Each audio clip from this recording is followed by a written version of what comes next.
Merhaba, kanalıma hoş geldiniz. Bugün sizlere verilerinizin yüzdesel sonuçlarını yüzde grafiğiyle nasıl görselleştirebileceğinizi öğretmeye çalışacağım. Şimdi grafiğimizin nasıl çalıştığına bir bakalım. Bunun için her zamanki gibi formüllere geliyorum ve şimdi hesapla diyorum.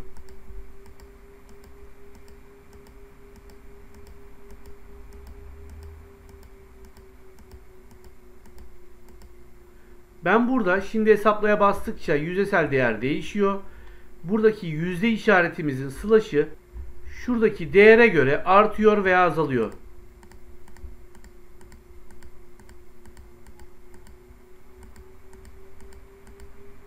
Şimdi yapım aşamasına geçelim. Bunun için şurayı alıyorum. Kopyalıyorum. Sayfa 2'de şu alana özel yapıştır. Değerleri özel yapıştır biçimleri diyorum. İlk olarak ekleye geliyorum. Ve burada şekillerden şunu seçiyorum. Dikdörtgen. Daha sonra buradan bunu içini boşaltıyorum. Biraz büyüteceğim. Bu seçiliyken şuraya geliyorum. Formül çubuğuna shift eşittir. Şuradaki değeri seçiyorum. Enter. Daha sonra giriş. Burası bu şekilde kalabilir. Kalibre olsun ve bunu büyütelim. Şimdilik bu şekilde görüntü kalabilir. Daha sonra grafiğimizi oluşturmak için, yani şuradaki çubuğu oluşturmak için şuraya %100 yazıyorum. Bu ikisini seçip ekleden şu 2B kümelenmiş sütun grafiğini seçiyorum. Grafiğimiz seçiliyken şuradan satır ve sütun değiştiri seçiyorum. Buradan grafiğimi seçiyorum. Veri seç. İlk grafiğimi seçeceğim. Şuradan baktığımda şunu görüyorum. Buna veri diyorum başlık olarak. Şunu seçiyorum. Seri 2 düzenle. Şurayı tıkladığımda şunu görüyorum. Buna da tam diyeceğim. Daha sonra veri serisini biçimlendir. Buradan da şunu %100 yapıyorum.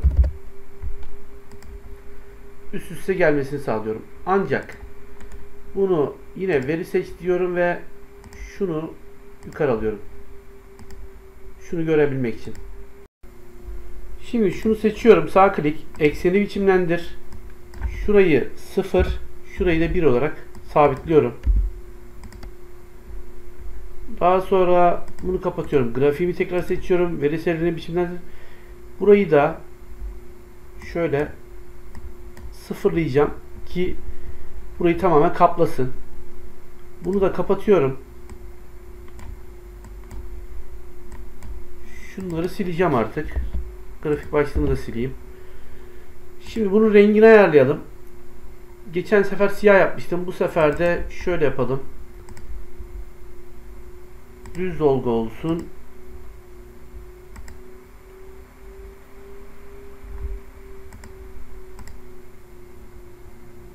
Kırmızı olsun bu sefer de. Çizgisi olmasın bunun. Şuna geliyorum. Bunu çift tıklıyorum. Bunun dolgusu yok. Ancak kenarlığı kırmızı olacak ve biraz kalın olsun.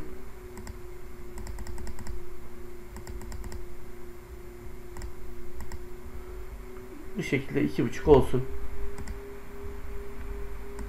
Şurada kılavuz çizgileri olmasın. Şunları görmeyelim. Daha sonra yine grafiğimi çift tıklıyorum. Buradan bunu ikinci eksen yapacağım. Şöyle. Şu öne gelsin.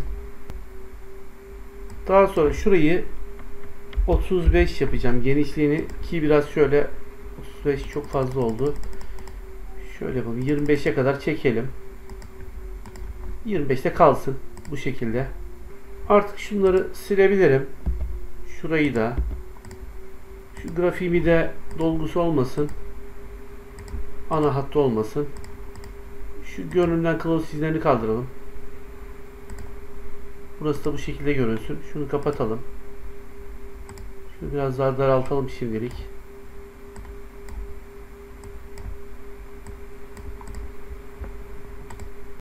Şimdi de teksti yani metin kutusunu düzenleyelim. Öncelikle şunu seçeyim ve rengini buradan kırmızı yapayım. Daha sonra şunun kenarlı olmasın. Bu yüzden şekil biçimine geliyorum ve dolgu yok, ana hat yok diyorum. Kenarlı kaldırıyorum buradan. Şimdi buradaki yüzde değerimizin, yüzde simgemizin şuradaki değere göre, rakama göre ileri geri kaymasını engelleyecek bir sistem uygulamalıyız. Örnek veriyorum. %2 dediğimizde bu sola kaydı. %100 dediğimizde şu an görünmüyor bile. Şöyle yapalım. Bu sağa kaydı. Tekrar %1 diyelim. %100 diyelim. %55 diyelim. Yani şuna göre, çünkü biz bunu buraya yerleştireceğiz. Buna göre organize olacağız. Bunu da nasıl yapacağız? Öncelikle şunu bir kenara çekeyim. Ve biraz küçültelim yine. Çok ince oldu.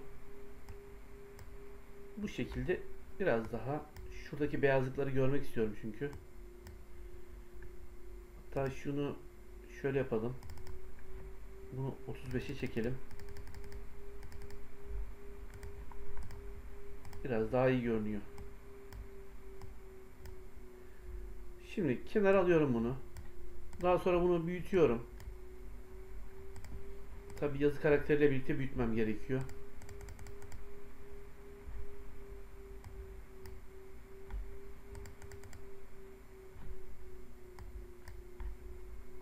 Bu çok büyük oldu. Evet, bu şekilde iyi. Şunu ortaya alıyorum. Burası solda kalsın. Şimdi yapacağımız işlem şu. Öncelikle şunu yüzdeden kurtaralım. Çarpı 100 diyelim. Normal rakama dönsün bu. Çünkü biz buradaki değeri rakam olarak alacağız ama öncesinde şunu Ctrl C, Ctrl V diyorum. Şunu bir kopyalıyorum. Daha sonra şurayı A3 yapıyorum. Ve şuradaki biçim formatını Ctrl Shift C diyorum. Ve şuna giriyorum. Ctrl Shift V diyorum. Birebir aynısını yapıştırmış oluyorum. Daha sonra şunu sola çektireceğim biraz. Ya da şöyle yapalım. 100 yapalım şunu. 100'ü görelim. Evet, şuna göre yapalım. 100'e göre. Tamam, 100'e göre olsun. Yine 55 diyelim. Bu şu anda tamam. Şimdi şuna geliyorum.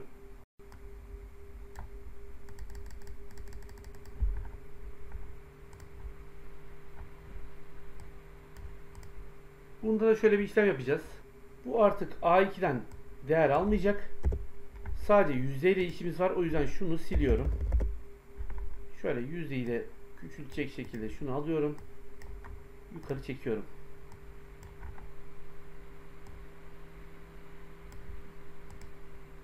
Şunu tabi kalın yapmam lazım. Şöyle.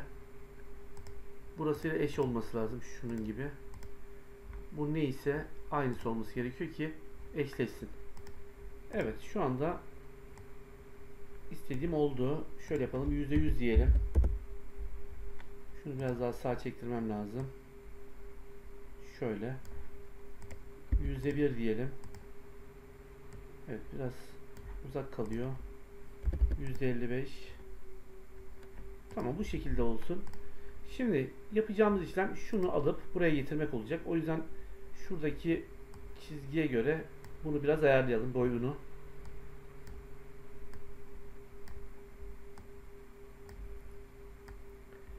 Bunu da şöyle yapacağız. Şunu alıyorum şuraya. İki tane sütunun arasına ve bu sütunları seçiyorum. Ctrl C diyorum. Şuraya geliyorum. Bunu şu şekilde bağlı resim olarak yapıştıracağım. Şöyle resim değil de bağlı resim. Link olarak. Daha sonra bu resmi buradan kırpacağım. Şöyle 0'a 0 yanaştıracağım bunu. Çizgime paralel şekilde. Alttan da bu işlemleri yapacağım.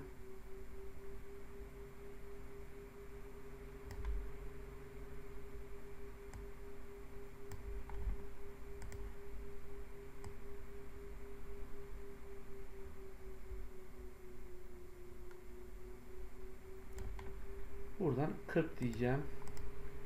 Evet, bunu alıyorum şimdi. Şuraya getiriyorum. Ve bunu döndüreceğim biraz şöyle.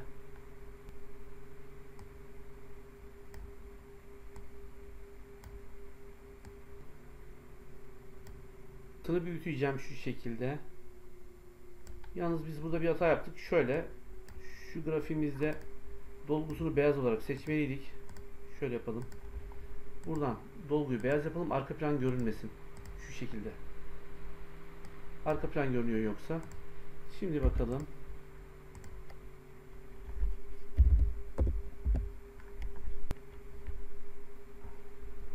Şunları gizleyebilirim. Şuraya da shift eşittir rastgele arada 1'den 100'e kadar diyorum. Parantezin dışına yüzde işareti koyuyorum. Formülümüz olmadı burada.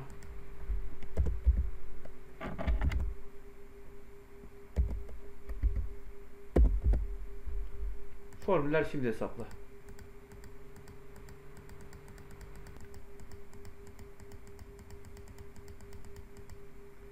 Bu video ile ilgili anlatacaklarım bu kadar. Verdiğim bilgilere sizlere faydalı olacağına inanıyorum.